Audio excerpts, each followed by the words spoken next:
unnecessary vlog. So it seems like everyone is filming in front of their fireplace now.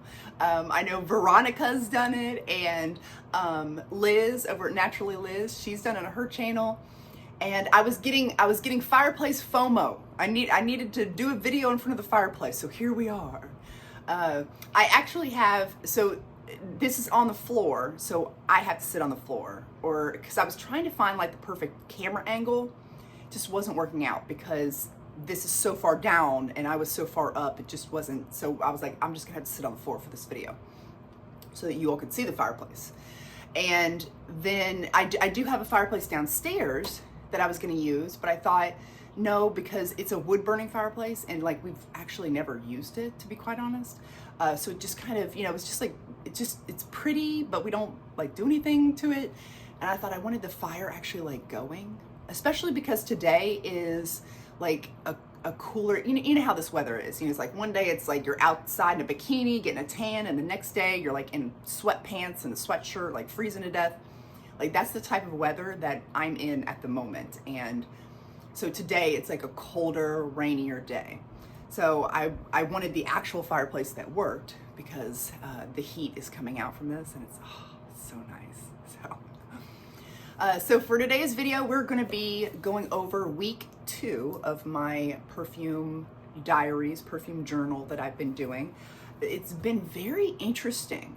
And there's definitely been some trial and error to this. When I first started out, I had told you guys that I'd broken it down into weeks.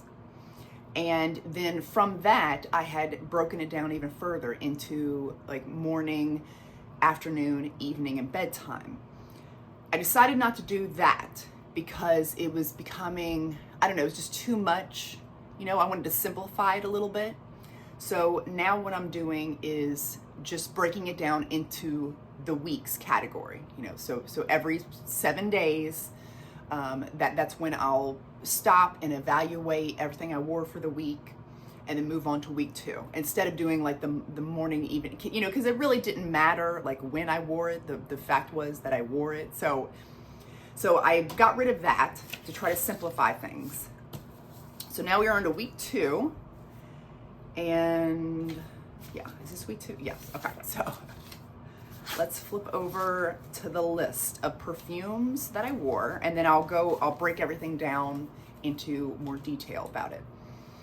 So I wore Rose Era, Quad Alfresan, Miami Nectar, Very Sexy Oasis, Banana Bliss, Amazing Grace Intense, Indomitable, Jasmine Grandifolium Extrait 30, Gentle Reminder, Me, Amber Vanilla, Burberry Her Intense, Summer Crush, Vanilla Vibes, Adorn, JLo Glow, Hot Cakes, Luxe Rush, Candied Fantasy, Essence Santal, Santal and Vetiver, Noble Blush, Heal the Way, Burberry Goddess, Aromatics Elixir, of course, and Marshmallow Blush.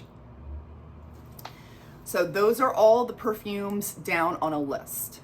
And I did want to highlight that Adorn, I had put it on and I noticed that it had totally, not like totally changed, but it definitely has aged beautifully. Like it's just so much smoother and sweeter now. Like I loved it to begin with, but it was a lot of cedar going on, a ton of cedar in that perfume. I'm still picking up the cedar, but a lot of the other notes are coming out to shine now. And it's just, the whole thing is well blended and smooth and just really, really love it. So that one, and then the Jasmine Grandifolium Extrait 30, I had gotten a sample of that in. So I was testing it out, and I found out that was, I am 99.9% sure that's gonna be my birthday scent. I really, really love it, but whoo, that price, But, you know, it's one of those scents that it's definitely not going to be an everyday perfume. It's going to be one of those that's for special occasions. And I feel like it's just a really good special occasion scent. The only thing I'm kind of concerned about, which I don't know if I should be concerned or not, you all let me know. I'm wanting it to last 10 years. I know, you're probably laughing right now, because anyone that knows me, I'm like a huge oversprayer, and like perfumes don't last long around my house. But like I said, I'm only going to use it for special occasion, like birthdays, and like if we get invited to a wedding, which is very, very random and doesn't happen very often. I would imagine I would use this maybe 3 times a year, if that. But so I'm wanting it to last 10 years. And as long as I keep it in a dark, cool, place, not like out where the sun sees it all the time, it should last that long, right? I mean, you would hope for that amount of money, you would hope, but I don't know, because it's strawberry, jasmine, and sandalwood. Now, I'm not afraid of the sandalwood. I know the sandalwood will hold up pretty well for years and years and years, and I know that. Like if there was vanilla, like if this was a vanilla forward perfume, I wouldn't be worried at all, because vanilla, as it ages, it just gets like better and better. But strawberry and jasmine is my concern there. I'm worried that after, 10 years, will it be sour smelling? Will it, I don't know. Does anyone else, have they ever had perfumes for like an extended period of time like that and they still smell okay? Or I don't know, you all tell me what your thoughts on that are. Now of course I wouldn't expect it to last I'm wanting it to last 10 years, and then after that my idea is on my 50th birthday I'll repurchase a new bottle and then do the same thing when I'm 60 and so forth and so on.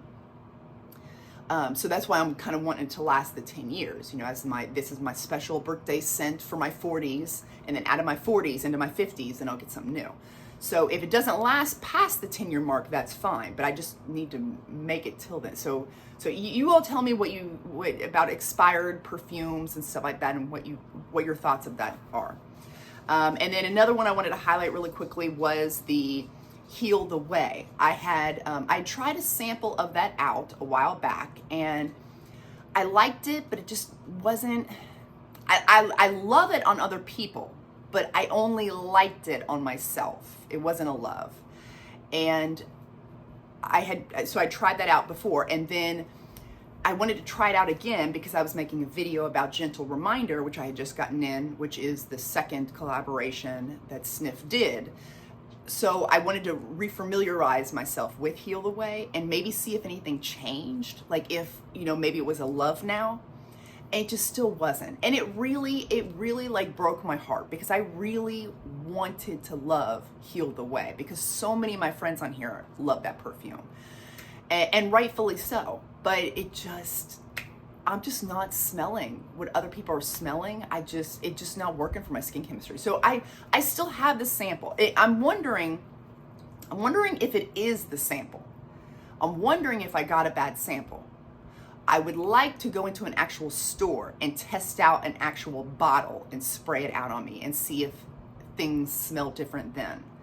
But I definitely am not giving up on Heal the Way. I want to retry it again, and we'll see what happens. But anyway, so that's why that's on here as well. Okay, so now let's go to breaking it down here. So that is 26 perfumes total that I wore last week. Now, as far as the week before, that was 30 perfumes, if I remember correctly. Yeah, 30 perfumes last week, 26 perfumes this week. So less perfumes this week than last week. And I'm very curious as I go along here on this journey to see like what is my average monthly perfumes that I use. We will find out, you know, but so far it's been 30 one week, 26 the next. Samples, I had 3 samples. I didn't use any travel sprays this time around, which was interesting. You know, just sometimes I grab them and sometimes I don't. And this week I just didn't. So 0 of those were travel sprays. Okay, so 6 of the 26 perfumes that I wore last week were Middle Eastern perfumes. 3 of the 26 perfumes were celebrity, and 17 of those 26 were designer / niche. And then I put down 4 of the perfumes. So 4 out of 26 of those perfumes I wore 2 times. I wore them twice. And then 3 of those perfumes were first impressions. Now you would think that I got 3 samples in, I got 3 first impressions, so it must be that those were the first impressions, but no. One of the first impressions was a Middle Eastern perfume, the Indomitable. I'd gotten that in, so that was the first impression. So it was a blind buy. I wonder if I should put blind buys on here as well. That might be something I'll look into doing for next time. But yeah, so one of them was a blind buy, and then 2 of them, the first impressions, were samples I've gotten in. So I feel like that's doing pretty good as far as like, you know, all of the different perfumes you can blind buy. I only blind bought 1, and the 2 other ones were samples. Like I feel like it's more, I'm being a little bit more responsible with that instead of blind buying all the time. Which, you know, am I trying to downsize my blind buying habits? Yes, because I do want to be a little bit smarter. However, am I going to stop blind buying completely? No, absolutely not. Because sometimes it's fun. Sometimes it is so fun, just that thrill. You know, I don't do much gambling, but it's like a thrill. It's like, ooh, you know, am I gonna love it? Am I not? Who knows? We'll see. So it can be a little fun. And then sometimes I feel like the price doesn't justify a sample. Like for instance, let's say the perfume I'm wanting to sample is $20. Well, I don't know of any samples I can get for under $10. Not if you're including like the taxes and the shipping. You know, if you taxes and shipping, it's gonna be about $10. I haven't seen any samples under that. So $10 for the sample or $20 for the perfume. So worst case scenario, I buy the perfume, hate it, and then resell it for $10 on Mercari. So then it's basically like I went ahead and purchased a sample anyway. So I don't know.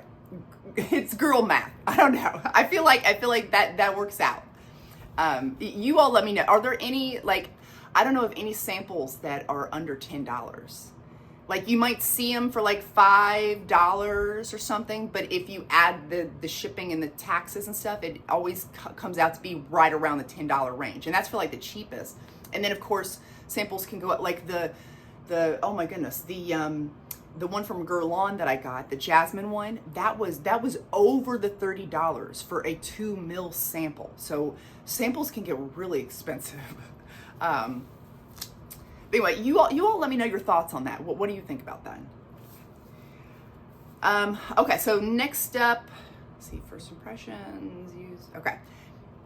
The last thing I wanted to share was how many of them were new releases, like they came out in the year 2025, and how many of them were older perfumes.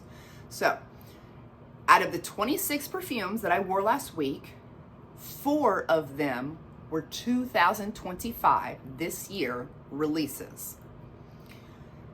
22 of those perfumes were older, been around in my first video, I had broken it down into 2025, how many of the perfumes were 2024, and how many of the perfumes were older than that.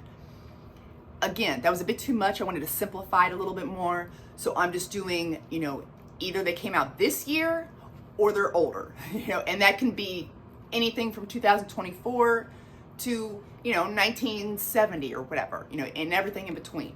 So 22 of them were older perfumes, 4 of them were newer perfumes. And that is everything I have for this week. And I went ahead and started up next week. I think I really will stick with this because I'm finding this really fascinating. So that is the conclusion for this video. Thank you guys so much for watching, and I will see you later. Don't forget to like and subscribe.